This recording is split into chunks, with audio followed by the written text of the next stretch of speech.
पूरा देश में black marketing, out of market कर दिया है सुई को। मैं सरकार से पूछना चाहता हूं, जब आपके एम्स के डायरेक्टर लिख के देते हैं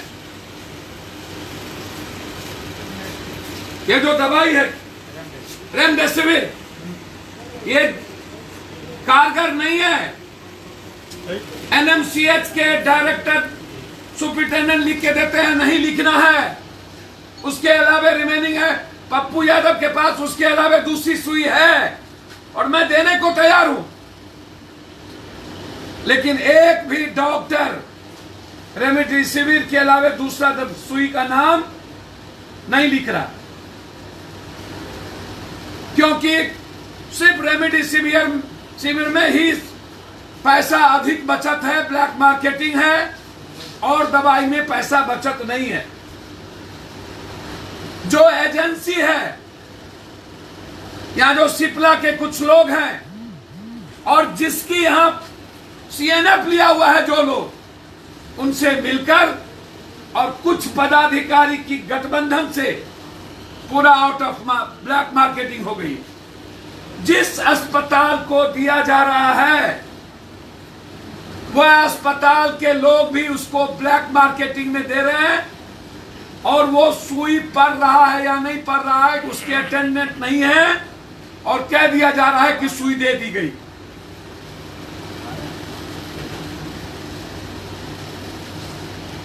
प्रधानमंत्री जी और मुख्यमंत्री जी, यदि आप हिंदुस्तान के लोगों की सुई देकर के हिफाजत नहीं कर सकते हैं, सिप्ला कंपनी गुजरात के, महाराष्ट्र से पप्पू यादव को फोन आ रहा है, हमको रेमडेसिविर दिलवा दीजिए, मर जाएंगे। नोएडा से, गाजियाबाद से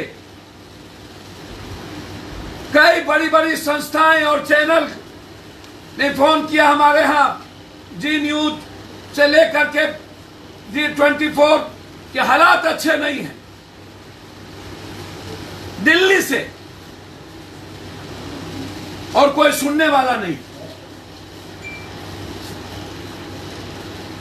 सुई रहते हुए अस्पताल में सुई नहीं पड़ता है पेशेंट को। एनएमसीएच की स्थिति त्राहिमाम है और वहां ऑक्सीजन भी रात में जो ऑक्सीजन भर के आता है वो ऑक्सीजन गायब हो जाता है, खाली जो सिलेंडर है उसको लगा दिए जाते हैं ऑक्सीजन लगाकर। एक भी सीनियर डॉक्टर भीतर नहीं जाता है एनएमसीएच के अंदर, एक भी सीनियर डॉक्टर। कोरोना पेशेंट को मरने पर छोड़ दिया गया, कोई भगवान भरोसे है, कोई मॉनिटरिंग करने वाला नहीं है, लैट्रिन बाथरूम साफ करने वाला नहीं है, अटेंडेंट को बेचारे जाने नहीं दिए जाते और कहा जाता है कि सब पॉजिटिव हो गए इसलिए हाथ खड़े कर दिए।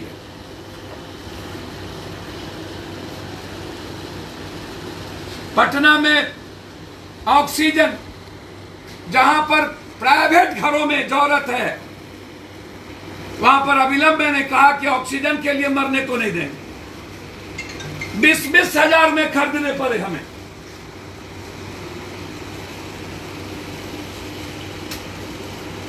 $11,000 में छोटा, 20,000 में बड़ा। आरा से हमें फोन आ रहा है कि ऑक्सीजन सदर अस्पताल में है ही नहीं, एक भी ऑक्सीजन नहीं है सदर अस्पताल में। अभी टीवी कोई चला रहा था कि टोटल ऑक्सीजन की डकैती हो गई, क्रिमिनल लूट के लेके चला गया।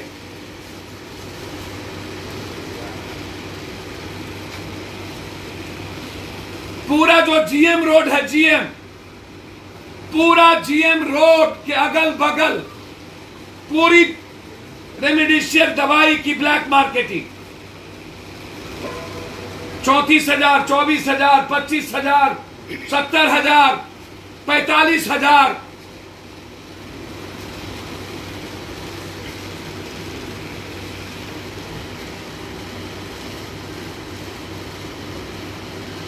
नेपाल से लगभग 10 साढ़े 10 10,500 रुपया पर पीस हमें वहां से मंगाना पड़ा। भाई क्या है, 20,000 से ज्यादा, इसको समझिएगा, आपके पेशेंट हो चुके हैं बिहार में और बेड 3,000 भी नहीं है, तो पेशेंट की स्थिति क्या है?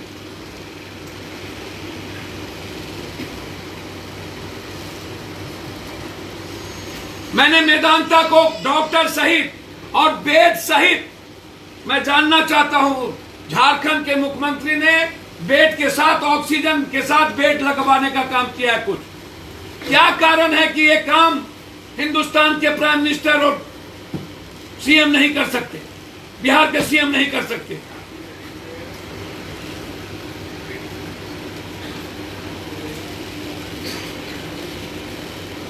और जब WHO से लेकर लगभग भारत के डॉक्टर ने कहा है रेमडेसिविर 80-85% रिमेनिंग नहीं है, डॉक्टर तेहरान सभी लोगों ने, फिर डॉक्टर साहब लोग क्यों लिख रहे हैं रेमडेसिविर?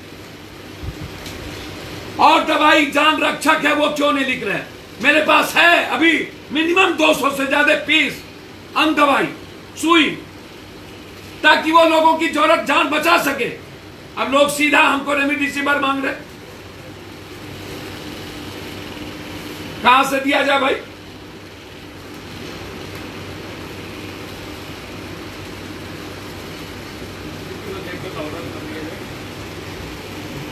जी सर, मुझे तो समझ में नहीं आता, लॉकडाउन रिमेनिंग है क्या? लॉकडाउन तब लगती है जब जबरदस्ती लोगों को बंद कर नेताओं को और व्यवस्था को मनमानी करने का, लूटने की खुली छूट की मन हो। लॉकडाउन रिमेनिंग नहीं है जनाब। वैसे भी 70% पटना के लोग बाहर नहीं निकल रहे हैं, लॉकडाउन से बुरी स्थिति है भैया। आंकड़े तो पूरे और जगह भी बढ़ रहा है। दिल्ली में एक भी रेमडेसिविर नहीं मिल रहा है, ऑक्सीजन की कमी है, बॉम्बे में नहीं मिल रहा है।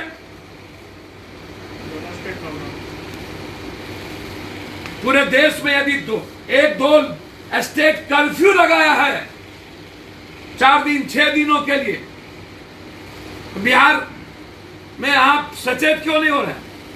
आपने तो लगाया है। मेरा सवाल है दवाई से और कुछ लोगों का सवाल है लॉकडाउन से। मुझे तो समझ में नहीं आती, लॉकडाउन से आदमी कैसे बचेंगे?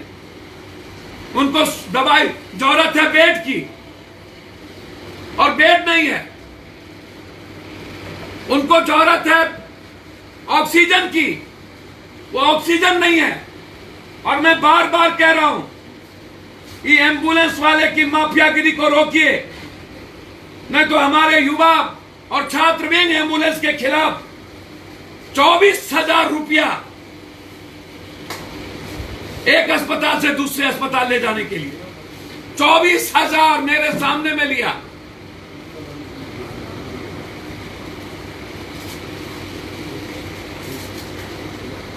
पीएमसीएच में मैं खड़ा था, पैसा लिया।